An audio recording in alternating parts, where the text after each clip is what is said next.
حضرت دیلمی میگوید که ابن عباس از ابن عباس روایت میکند اتانی جبرائیل فقال یا محمد لولاک ما خلقت الجنه لولاک ما خلقت النار. ابن عساکر باز این روایت چی میگوید؟ لولاک ما خلقت الدنیا.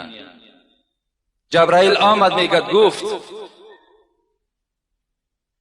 محمد اگر در اراده ما آفریدن تو نمیشد، خلق کردن تو نمیشد، ما جنت را نمی آفریدیم. اگر محمد در اراده ما آفرینش تو نمیشد، ما حتی دوزخ را هم نمی آفریدیم. ابن عساکر میگوید که حتی جبرائیل گفته بود است که محمد اگر تو در آفرینش خداوند نمی بودی، حتی دنیا را هم خدا نمی آفرید. همه خلقی جهان این نوری دیده، خدا از نور احمد آفریده. خدای قادر از قدرت نمایی، از او پیدا نبود این ماسوایی. تمام عرش و کرسی و قلم را، چنین لوحی عظیم محترم را، بهشت و دوزخ و سبع و فلک را، زمین و آسمان جمعی ملک را، مه و خورشید و کوکبهای تابان، شمال و رعد برق و همچراغان، همه دیو و پری و آدمی زاد، همه وحش و طیور و جمله بنیاد، ز نور احمدی آمد به دنیا. همین از اعتقاد اهل ارشاد. اهل ارشاد اعتقادش همین است که آن چیزی که در دنیاست همش از نور محمد است. همان روزی که در آدم دمی دم، بدید اندر قفایش نور خاتم. بگفتا کیست یا رب در قفایم، نمی سازد جدایی از وفایم.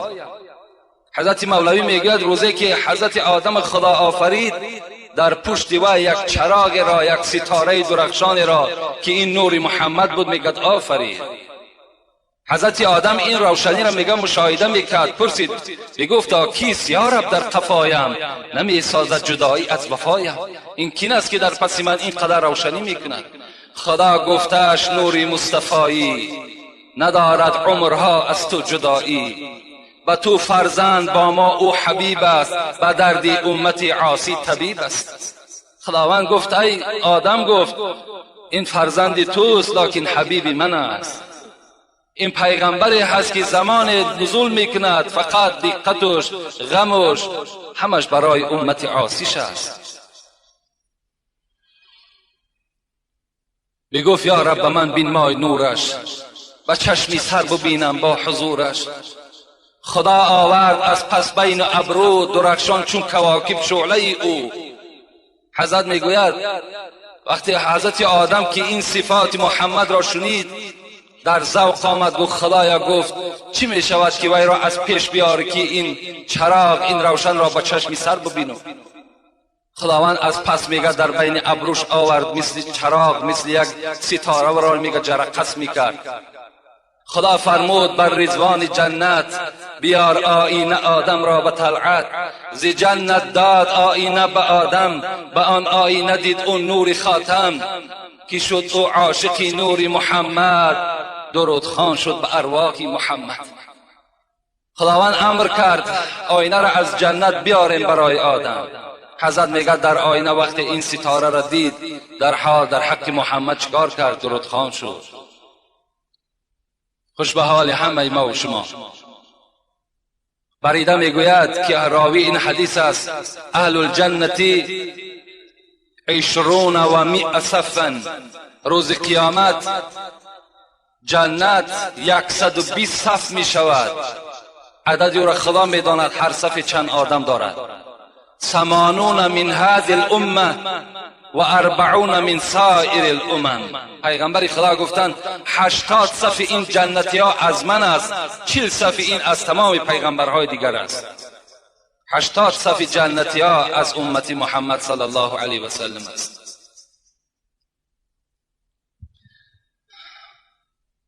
خلاص البته ما و شما باید که پیغمبر خدا را دوست بداریم.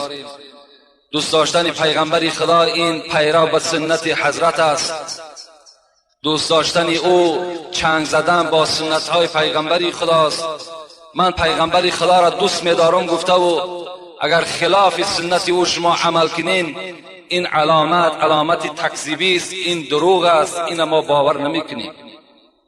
در صورت شما محب محمد شدن می‌توانید که آن چیزی که حضرت گفته است شما پیروی او باشید.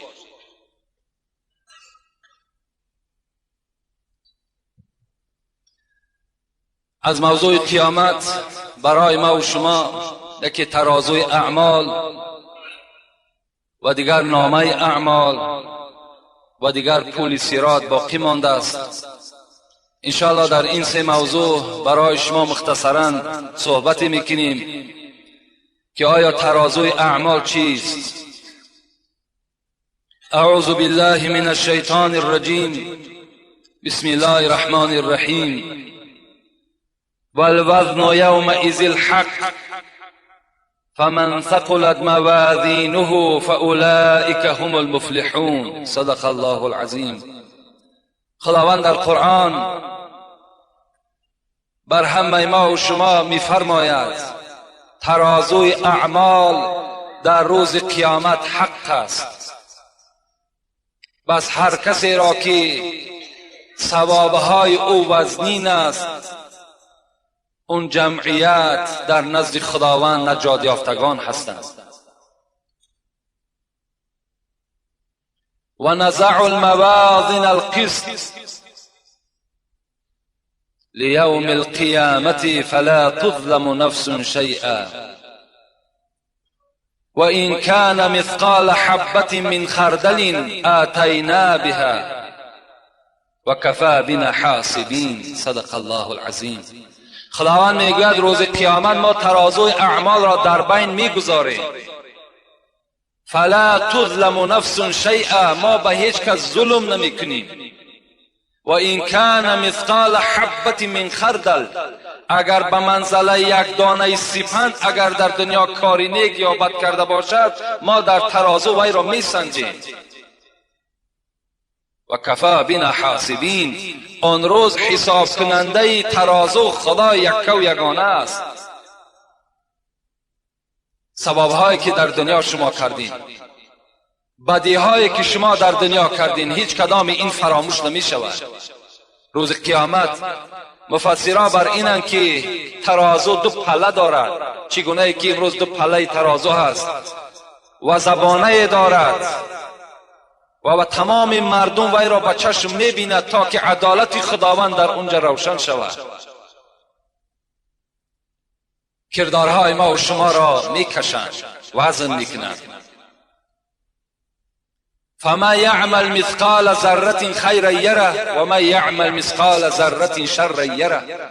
خدا میگوید البته پاداش کسی که در دنیا به منزله یک ذره یک چنگ که در آسمان میخیزد، کسی اگر به منزله همون نیکی کرده باشد پاداشش نیکی است، اگر به منزله همون یک گرد بدی کرده باشد پاداش بدی میگیرد.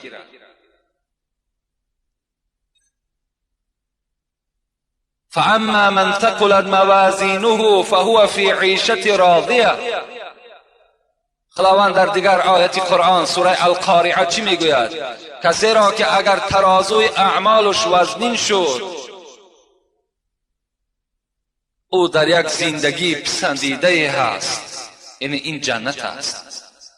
و اما من خفت موازینه فامه هاویه و ما ادراک ما هی نار حامیه.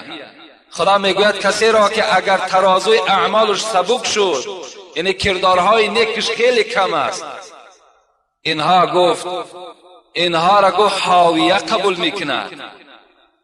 در اینجا کلمه استفاده میشد، الهاویه. گفته مادر میگویند. مفسران میگویند چگونه ای که مادر طفل خود به سوی خود میکشد، کسانی که در روز قیامت ترازوی اعمالشان سبک میشود، دوزخ وی را مثل مادر میکشد به سوی خودش. و ما ادراک ما هی نار حامیه. شما حاویه میروید، میگوید آدم هایی که ترازوی اعمالشان سبک است. حاویه چیست؟ این هم یکی از طبقه های دوزخ است.